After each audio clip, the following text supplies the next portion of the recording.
வந்தாலும் அட்மிட் பண்ணுறது.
எல்லோருக்கும் வணக்கம்.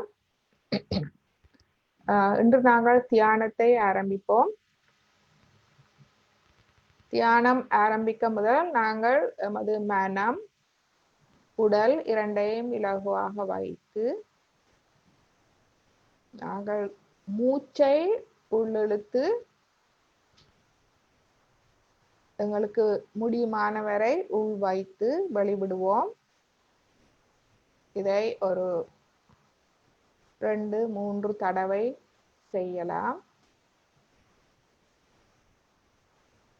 மூச்சை உள்ளிழுத்து முடியுமான வரை உள் வைத்து வெளியில் விடுங்கள்.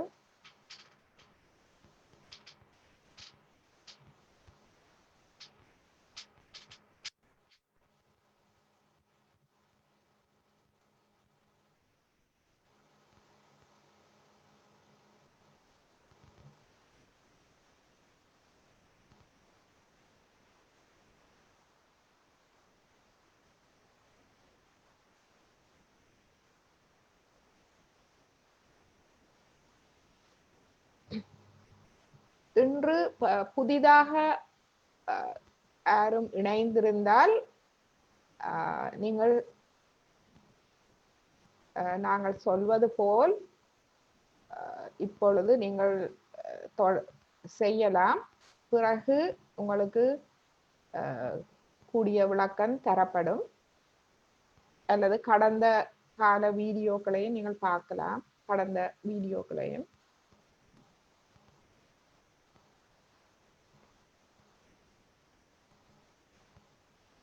தியானம் ஆரம்பிக்க முதல் நாங்கள்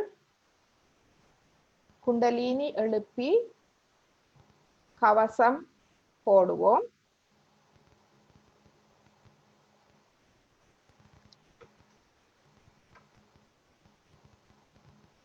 போன வகுப்பில் பார்த்தது போல் குண்டலினி எழுப்புதல் நாங்கள் 3 தடவை செய்வோம். உங்கள் இடது கை உங்கள் நடுநாடி ஓடு மேலெழும்பி செல்லட்டும். வலது கை உள்ளிருந்து உங்கள் இடது கையை சுத்தும். இவ்வாறு நாங்கள் 3 தடவை செய்து குண்டலினி எழுப்பி முடித்து போடுவோம். முதலாவது முறை உங்கள் முள்ளந்தண்டின் அடிப்பாகத்தில் இருந்து செய்து கொண்டு வந்து தலையை பின்னால் சரித்து ஒரு முடித்து. இரண்டாவது முறை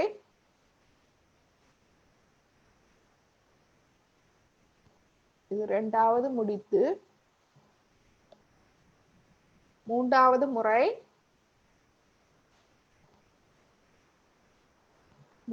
முறை நீங்கள் 3 தரம் முடிக்கலாம்.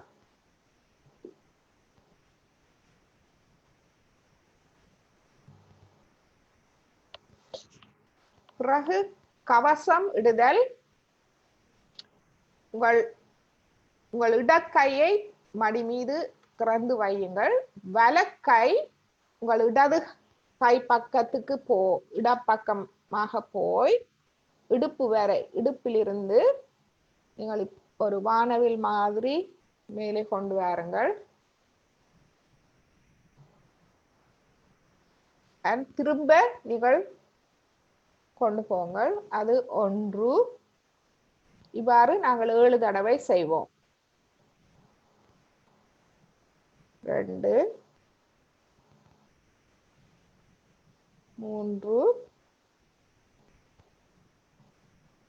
4 5 6 7.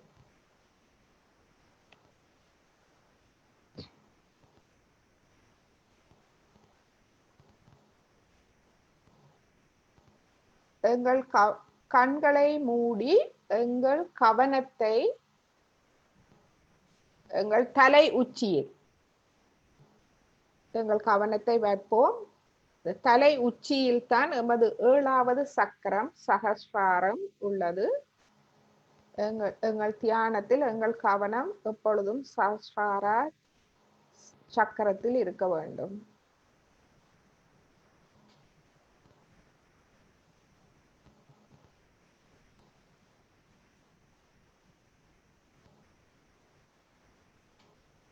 மனம் உடல் இரண்டையும் இலகுவாக வைத்திருங்கள்.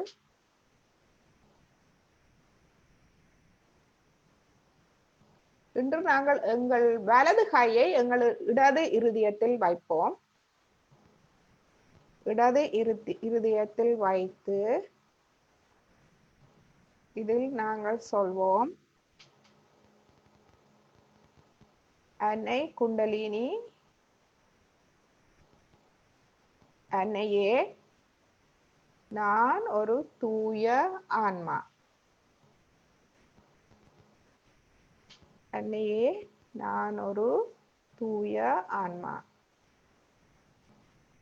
அன்னையே, நான் ஒரு தூய ஆன்மா.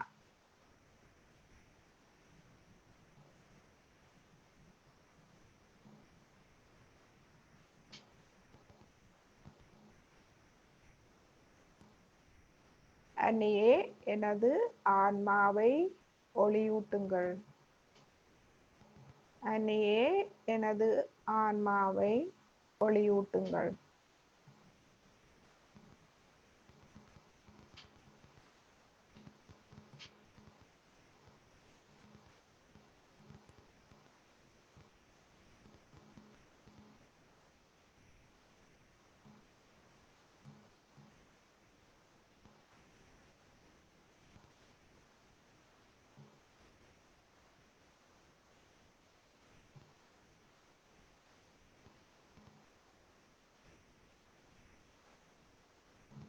இப்பொழுது எமது வலது கையை நெற்றியில் வைத்து இதில் சொல்வோம், அன்னியே நான் எல்லோரையும் மன்னிக்கிறேன், என்னையும் மன்னிக்கிறேன். அன்னியே நான் எல்லோரையும் மன்னிக்கிறேன், என்னையும் மன்னிக்கிறேன்.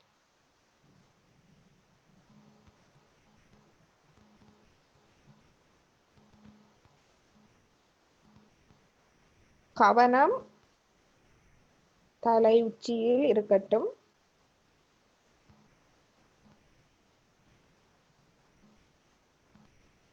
எமது வலது கையை தலை உச்சியில் கொண்டு வந்து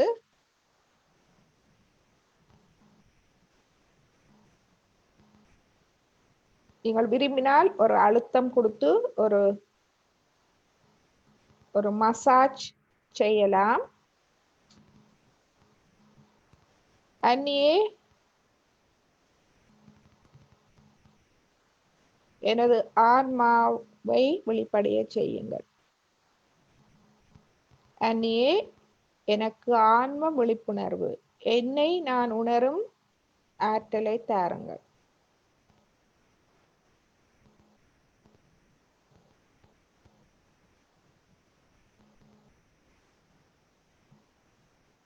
வலது கையை ஒரு 2-3 அங்குலம் மேல் உயர்த்தி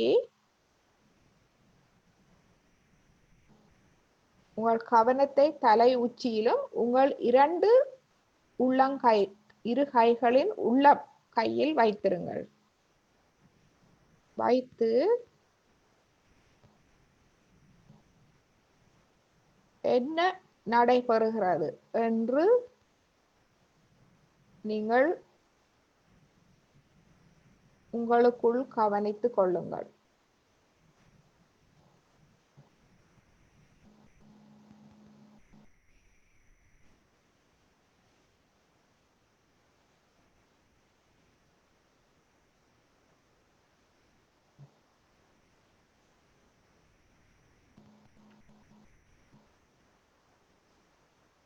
நீங்கள் கைகளை மெதுவாக, வலது கையை மெதுவாக உங்கள் மடி மீது வைக்கலாம். இப்ப 2 கையும் திறந்திருக்கிறது.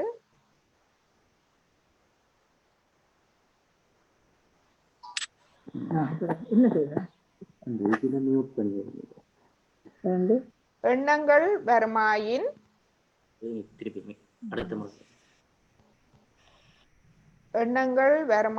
அவற்றை மன்னித்து விடுங்கள்.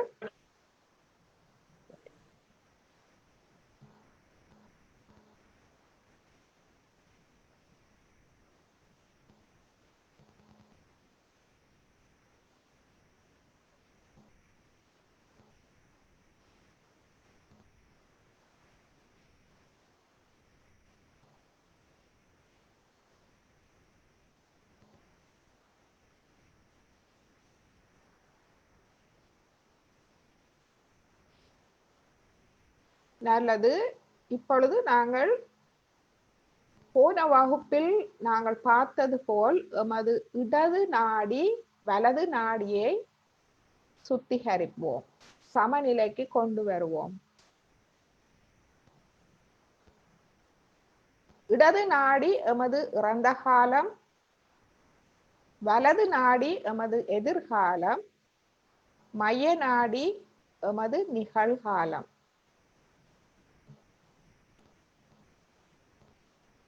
இடது நாடியில் உள்ள எமது இறந்த கால பாதிப்புகளை நாங்கள் எம்மிடமிருந்து விலக்கிவிட வேண்டும். அதே போல் வலது நாடியில் உள்ள எமது எதிர்கால கவலைகள், மேலதிக சிந்தனைகள், மேலதிக செயல்பாடுகள், அவற்றால் ஏற்படும் எங்கள் உடல் வெப்பம், அதுகளை நாங்கள் விலக்க வேண்டும். மைய நாடி, நடு நாடியே எமது அன்னை குண்டலினி மேலெழும்புவது,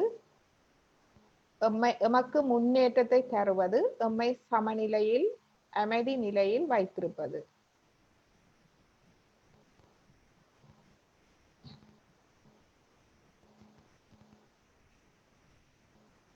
முந்தைய வகுப்புகளில் பார்த்தது போல் இடது நாடியை நாங்கள் சுத்திகரிப்பதற்கு எமது இடது கை எமது மடியில் இருக்கட்டும், வலது கை நாங்கள் பூமியை நோக்கி வைப்போம்.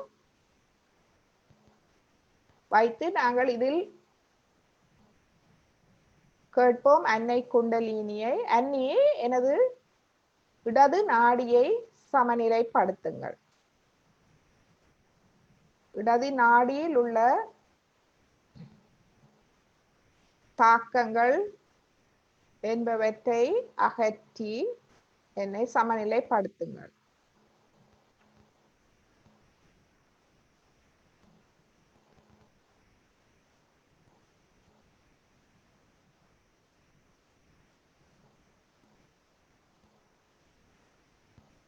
இவ்வாறு நீங்கள் உங்கள் மனம் அமைதி அடையும் வரை அல்லது உங்கள் கைகளில் குளிர் நுண் அதிர்வுகள் உணரும் வரை நீங்கள் வைத்திருக்கலாம்.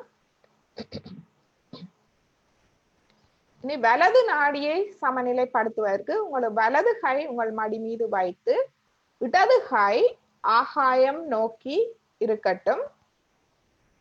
இவ்வாறு வைப்பதால் உங்கள் இடது கையில் நீங்கள் அந்த பிரபஞ்ச அதிர்வை பெற்று உங்களில் உள்ள மேலதிக வெப்பம் உங்கள் கை மூலம் இடது கை மூலம் வெளியேறும். அதனால் உங்கள் உடல் குளிர்ச்சி அடையும், மனம் ஆறுதல் அடையும், களைப்புகள் நீங்கும். இதுல நாங்கள் தியானிப்போம். அன்னியே எனது வலது நாடியை சமநிலைப்படுத்துங்கள். எனது மேலதிக எண்ணங்கள் மேலதிக செயல்பாடுகளால் ஏற்பட்ட வெப்பத்தை எனது இடது நாடியில் இருந்து வெளியேற்றி எனது இடது நாடியை குளிர்ச்சிப்படுத்துங்கள்.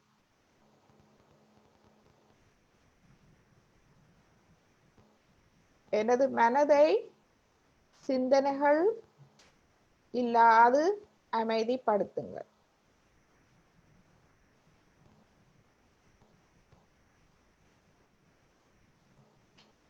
எனது கவனத்தை சகஸ்ராரத்தில் நிலைநிறுத்துங்கள்.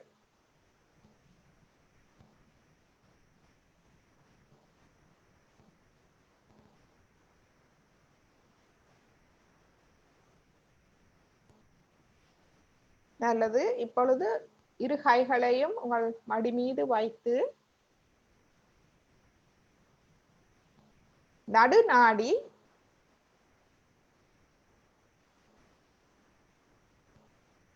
நடுநாடியே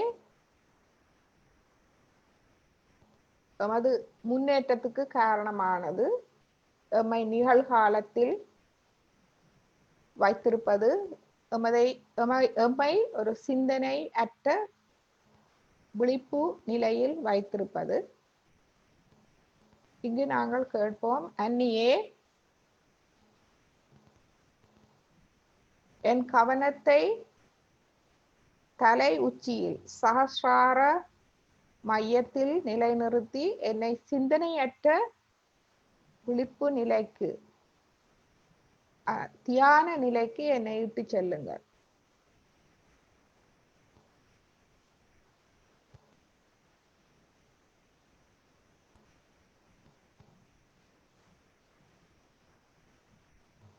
நீங்கள் இவ்வாறு கேட்கும் பொழுது, கேட்ட பின்பு நீங்கள் உங்களை விட்டுவிட வேண்டும். நீங்கள் முயற்சி செய்யக்கூடாது. நீங்கள் இலவாக விட்டுவிடுங்கள்.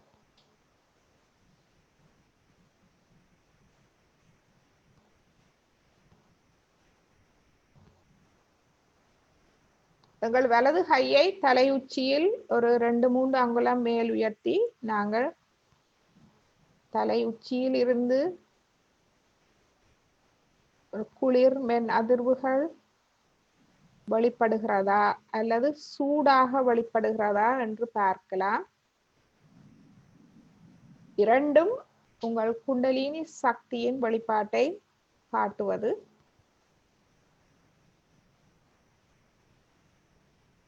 அத்தோடு உங்கள் மனம் ஒரு அமைதி நிலையில் இருக்கிறதா, சிந்தனை அற்ற ஒரு அமைதி நிலைக்கு வருகிறதா என்று பாருங்கள்.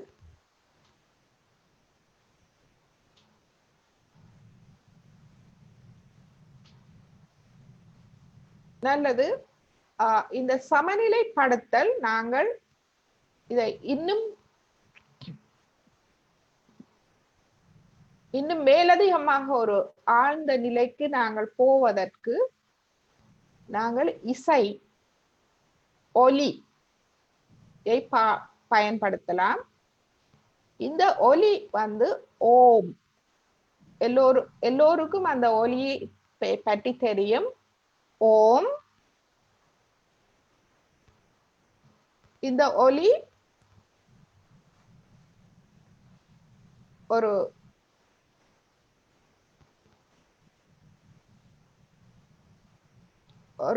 பிரபஞ்சத்தில் ஒலிக்கும் ஒலி.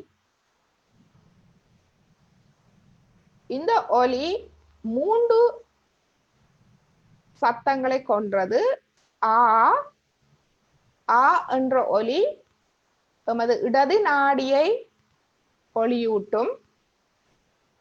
ஊ எமது வலது நாடியை ஒளியூட்டும். எமது மைய நாடியை ஒளியூட்டும். இந்த 3 ஒலிகளையும் ஓம் சேர்ந்துதான் ஓம் உருவாகிறது.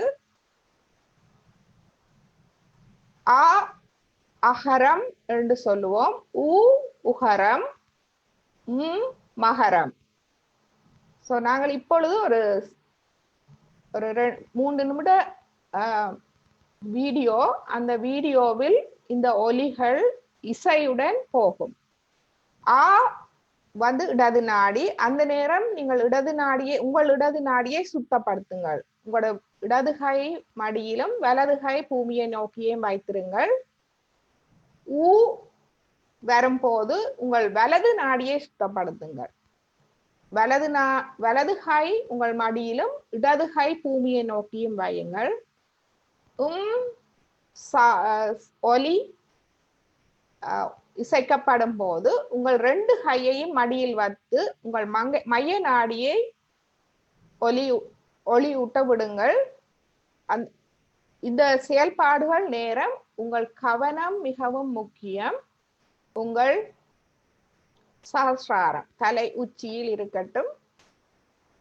அதே நேரம் ஏதும் எண்ணங்கள் குழப்பினால் அவற்றை மன்னித்து விடுங்கள். உங்கள் கவனத்தை இந்த செயல்பாட்டில் திருப்புங்கள். இப்பொழுது நாங்கள் இசையை கேட்கலாம். முதலாவது இடது நாடி.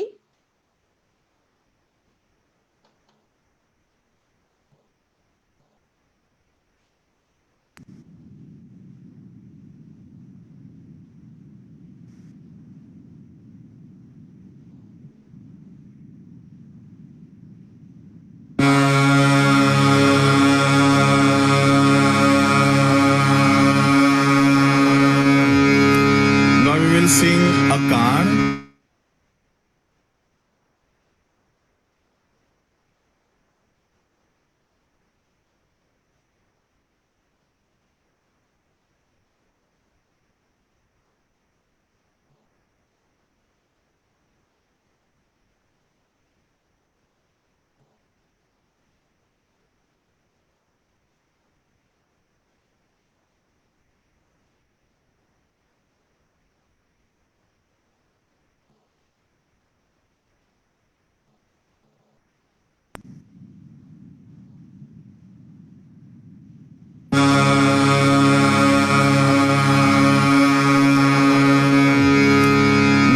Sing a chord, that is say we will sing a chord in this song 3 times.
small and nice tune, Now we will sing ukar. That is oo. Say oo. Wow.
Sing makar. Makar means humming. Say nice.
Singing makar, please place your palm on top of the head. Okay, you will sing again.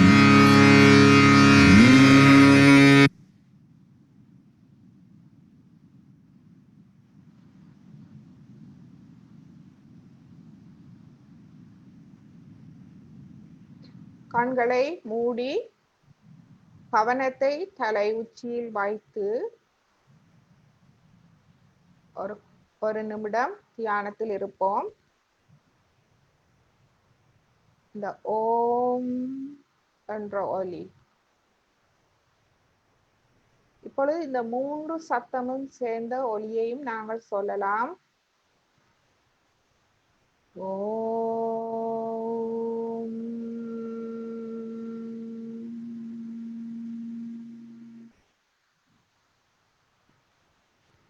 இவ்வாறு நீங்கள் 3 தடவை சொல்லுங்கள். ஓம்.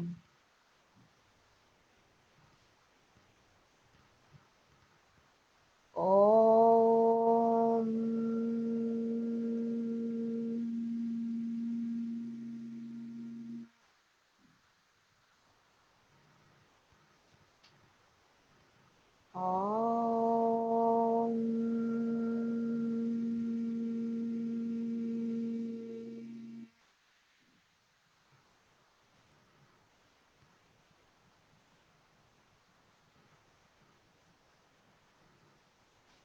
உங்கள் வலது கையை தலை உச்சியில் ஒரு 2-3 அங்குலம் மேல் வைத்து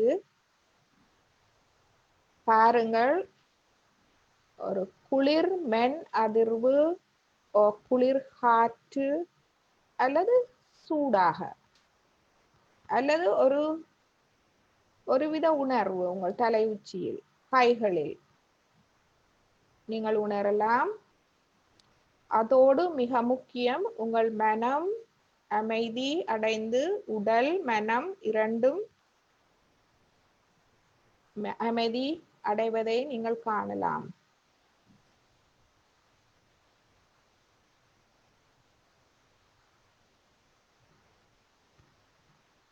ஒரு சிந்தனை அற்ற மனநிலை, இதுவே தியான நிலையாகும்.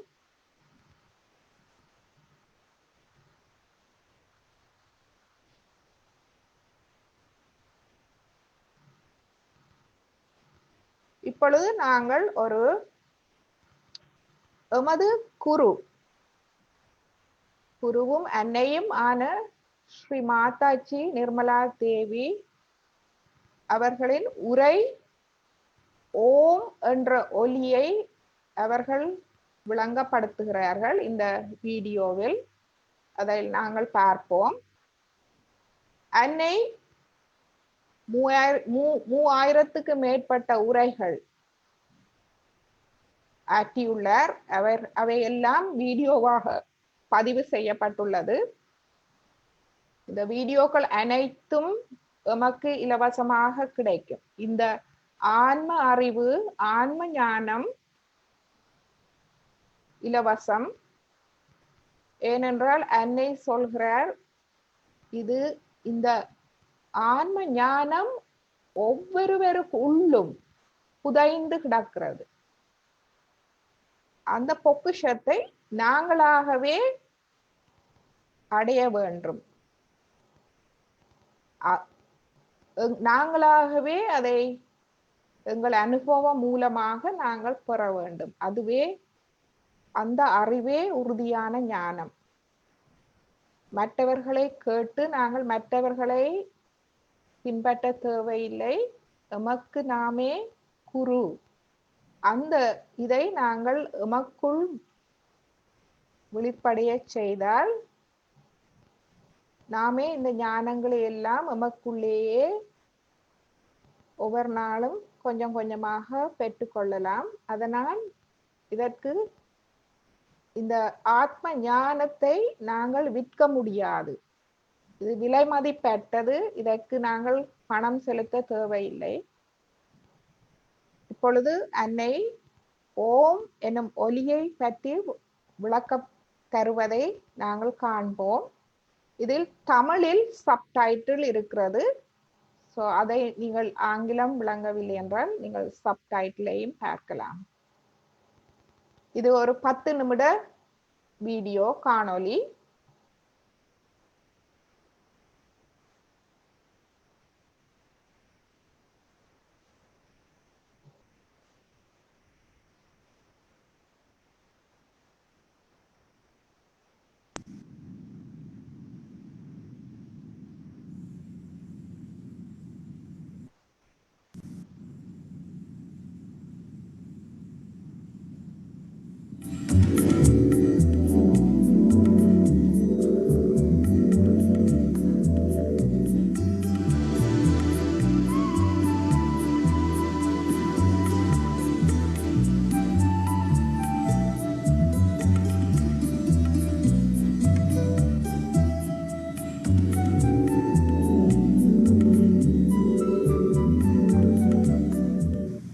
I would like to tell you about the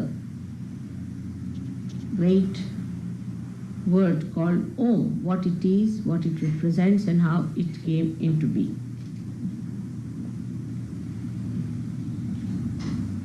In the beginning, I have to tell you that whatever I am telling you is a hypothesis for you. You should not accept me as the last word, but as a scientific mind. Look at everything with open-mindedness. You should keep yourself open. See for yourself what I am telling you. And then later on, if it can be proved, then you have to accept it as a law or the divine law. Om is a word people don't understand because it is at the very beginning of this creation that the energy of God, energy of His love, separated from His identity. He pushed her, call it as lasya. He pushed her to create. And he became the spectator and she had to create. At that time when she was pushed, we don't have here something to show you how it worked. But when he tried to push her, her movements went into a kind of a word which is written as like these three, a, u and ma. So there are three words in it. At the time of that pushing, when the separation took place, there was a sound. This is the first sound, and that sound is called as Om. So many people call it as Logos, but to understand it, you have to go deeper into it and what it was. So her power got divided into three, a, u and ma. And that's how she became Om. So Om is the sound which is emitted when she creates, which acts as the basis of the essence of her love. Then how she started creating is a very long story which I won't be able to tell you today. But this Om is the one that she first used to create the innocence on this earth. So this Om was the innocence with which she filled the whole universe. So Om is nothing but is the innocence that you see in children, in so many people, in saints, and in most of the incarnations, that they are empowered by their innocence. And this innocence first filled the whole space. Even before creating the space, innocence was there. That was the first creation of element, and that was the innocence. So Om is innocence which does all the living work on this earth. For example, we see these flowers become fruits. We take them for granted. We don't understand that there must be some great mechanism to make the flowers a fruit. We take everything for granted. For example, we take ourselves for granted. We have come from amoeba stage to this stage, and we take ourselves for granted. We don't know how we have become this. We have to know that we have become this because there must be some purpose behind it. And because we do not know the purpose, that's why we are confused. Now this A, U and Ma are three powers. The first power, as we call it in Sahaja Yoga language, in a personified way, is of creation power, you can say. The power, no, I'm sorry, is the first power is of the desire power, by which God desired. We call it as the Mahakali power, which resides on the left side of the primordial being, which resides within us on the left-hand side, which is manifesting outside the left sympathetic nervous system, which looks after, caters after our past, which caters after our emotions. Just now somebody told me that in the West it is not regarded very good to express your emotions, which is a wrong thing. You should not suppress your emotions. Emotions are very important because they give the balance to personality. Whatever it is, this left side developed into a society of people, groups of people who started worshipping God without thinking, like Catholicism, you can say, or any such thing, that they did not think. There was non-reflecting kind of people who would just surrender to God and pray to God. But as I told you yesterday, the mistake was that we believed that we have achieved the end was a wrong thing, because we were not educated on that point. Just by going to some guru, by reading some book, by propounding some sort of a theory, or by saying that we are such and such, we do not become. And such people who just became different organizations really created a fortress for themselves into which truth could not enter. So we had to keep ourselves open to know that, yes, we believe in God, all right, but still the light of God has not been expressed within us. It is not yet we have felt the light on our central nervous system. If we really are truthful, we have to just believe that yes, there is God, there is His power. Because we see all these things happening which we take for granted, we can't explain. At least we have to believe there is a power, all-pervading power which does this. Imagine an Indian will produce an Indian child, a mango tree will produce mangoes, an apple tree will produce apple. Who does this sorting out? It's tremendous. Tremendous things are happening, but we take everything for granted. Now all these things happen to us, but we take things for granted, and also we take for granted our beliefs. So the left-sided people started working on the devotion and dedication and saying that God, you are everything. But those who were not educated by great saints and seers accepted it as if they are the chosen ones, or they are something already achieved God, or they are already realized souls, and they formed groups. And that was the death of truth there. Now the second type of people came out of the another power, which is the right side power of action, of creation.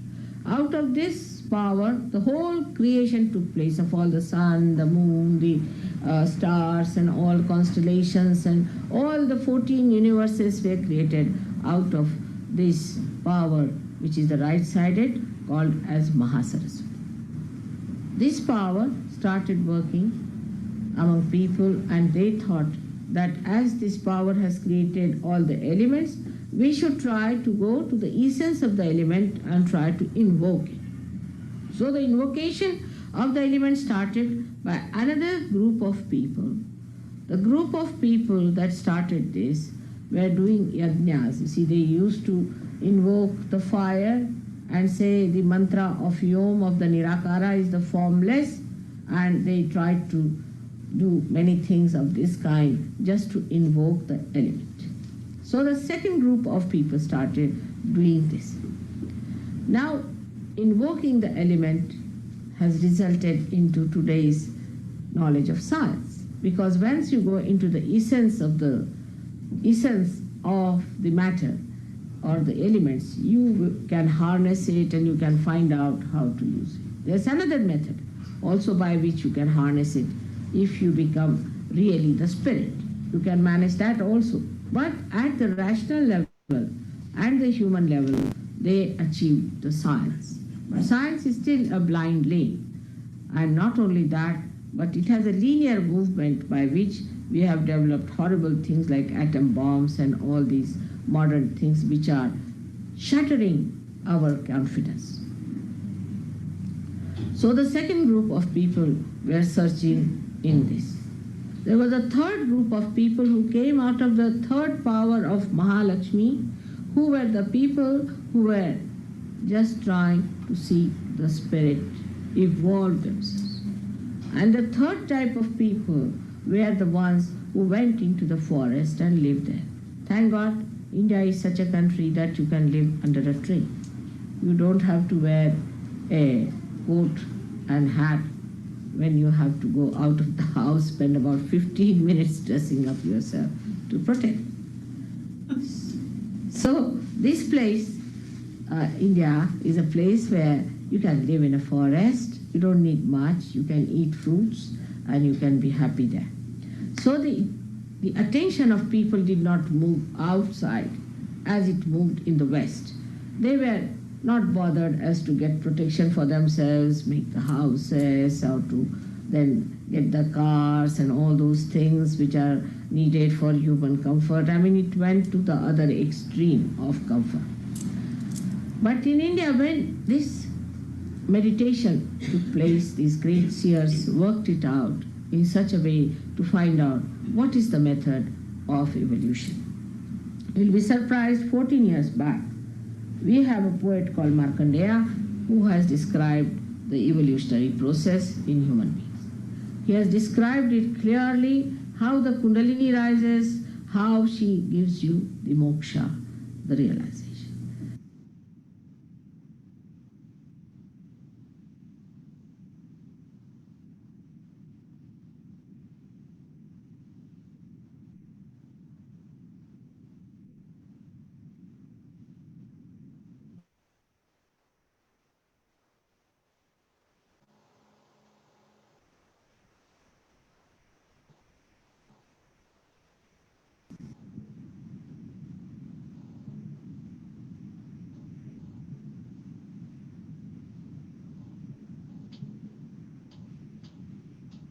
நல்லது.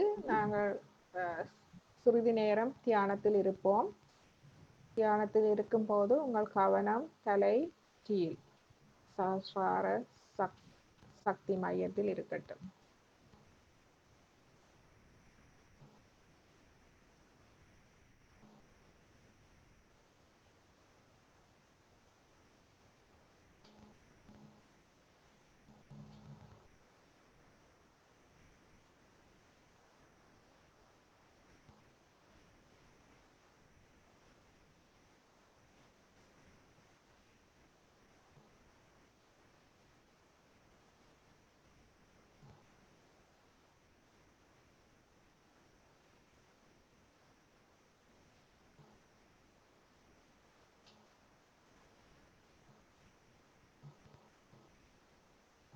இப்பொழுது நாங்கள் குண்டலினி எழுப்பி கவசம் இடுவோம்.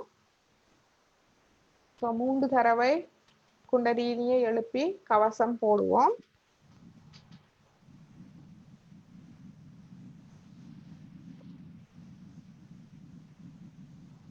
1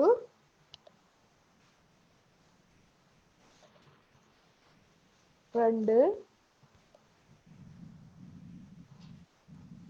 மூன்றாவது முறை 3 முடிச்சு 1 2 3. இனி கவசம் இடுதல், இது பாதுகாப்பு. இடது இடுப்பு பகுதியில் ஆரம்பித்து ஒரு வானவில் போல் உங்களை சுற்றி அது ஒரு முறை. பிறகு திரும்ப நீங்கள் வந்த மாதிரியே நீங்கள் போவீர்கள். 2வது 3வது 4வது 5வது 6வது 7வது.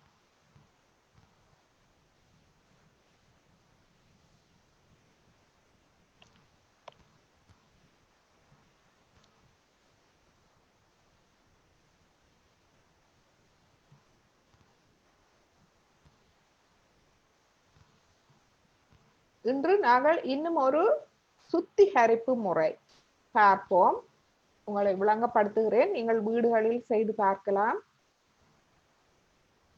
உப்பு நீரால் சுத்திகரித்தல். உப்பு நீர் வந்து கடல் நீர். கடல் நீரில் உப்பு கலந்திருக்கிறது. இந்த உப்பு நீர் வந்து எங்களை சுத்திகரிக்கும்.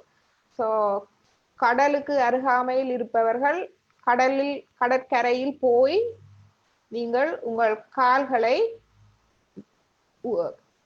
அத நீரில் வைத்து ஒரு 10 நிமிடம் தியானிப்பதன் மூலம் நீங்கள் தேவையற்ற எதிர்மறை சக்திகள் என்பவை உங்கள் உடலை விட்டு நீங்கும். அல்லது கடலுக்கு நாங்கள் கடலோ ஆறு அதுகள் கிட்ட இல்லாதவர்கள் வீடுகளில் செய்யலாம். ஒரு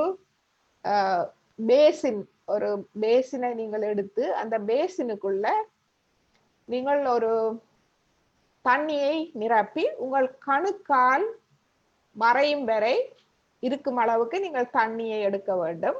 அதில் ஒரு 2-3 கரண்டி உப்பை நீங்கள் சேர்க்கலாம். சேர்த்து நீங்கள் உங்கள் 2 காலையும் இந்த படத்தில் உள்ளவாறு வைத்து நீங்கள் தியானிக்கலாம். இந்த தியான நேரமும் நீங்கள் உங்கள் இடது நாடி வலது நாடியை சுத்தப்படுத்தலாம். இவ்வாறு நீங்கள் 10 நிமிடம் செய்வதால் உங்கள் களைப்பு, எதிர்மறை சக்திகள் இவைகளெல்லாம் வெளியேற உதவும்.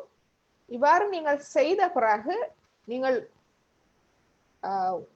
இந்த உப்பு நீரில் உங்கள் பாதங்களை வைக்கும் பொழுது நீங்கள் இன்னொரு பாத்திரத்துல கொஞ்சம் தண்ணி வைக்கலாம். வைத்து நீங்கள் உங்கள் கால்களை வெளியே எடுக்கும் போது அந்த கால்களை அதுக்குள் கழுவி விடுங்கள்.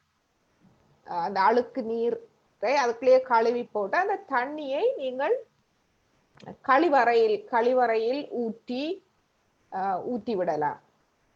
இந்த பாத்திரம், இந்த பேசின், இது நீங்கள் இதுக்கு மட்டுமே பாவிப்பதற்காக வையுங்கள். ஏனென்றால் இது உங்களுக்குள் இருக்கும் அந்த கழிவுகளை இழுத்து எடுப்பது.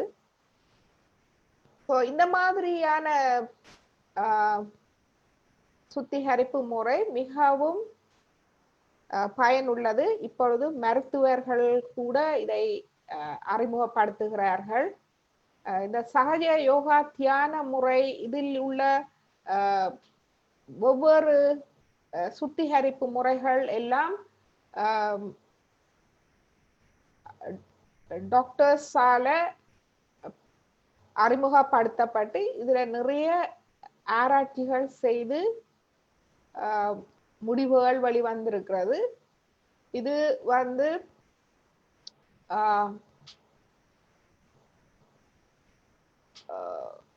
ஸ்ட்ரெஸ், மன உளைச்சல் அதுகளால பாதிக்கப்படுபவர்கள் அவர்களுக்கெல்லாம் மிக நல்ல ஒரு தியானம். இதனால் இந்த தியானத்தை நீங்கள் ஒழுங்காக செய்தீர்களானால் ஒவ்வொரு நாளும் காலமே பின்னேறமும் ஒரு 10-15 நிமிடம் ஒழுங்காக செய்வீர்களானால் ஒரு கிழமையில் இதன் பலனை நீங்கள் அறியக்கூடியதாக இருக்கும். எனவே இந்த உப்பு நீரால் சுத்திகரிப்பதை நீங்கள் உங்கள் வீடுகளில் பரிசோதித்து பாருங்கள்.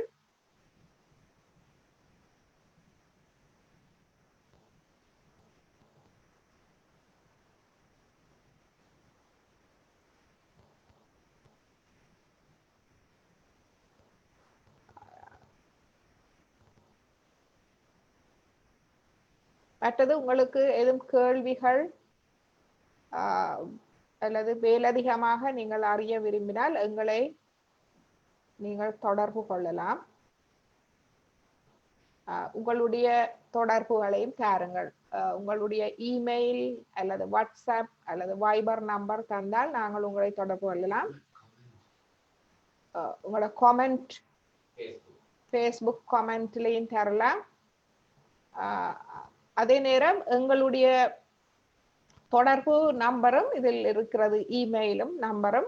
நீங்கள் அதன் மூலம் மெசேஜ் அனுப்பலாம், வாட்ஸ்அப் இமெயில் மூலம் மேலதிக விவரங்கள். மற்றது உங்களுக்கு ஏதாவது குறிப்பிட்ட பிரச்சனைகள், மன உளைச்சல் அல்லது ஏதாவது உங்களுக்கு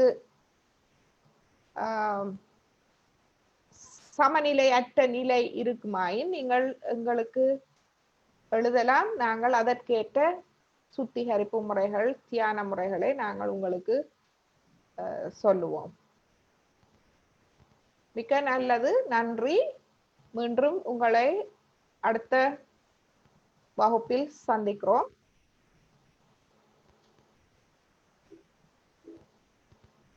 வணக்கம்.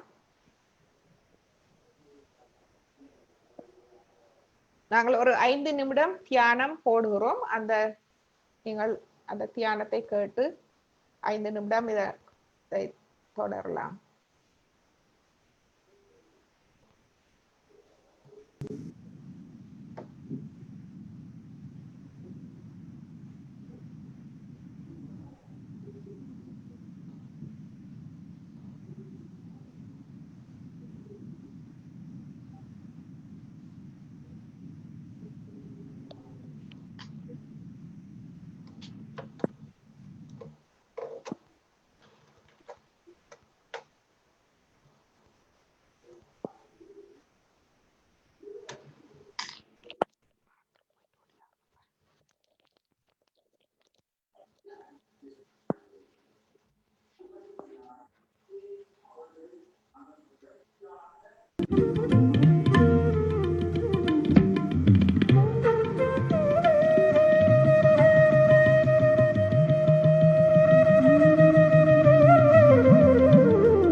The audio open.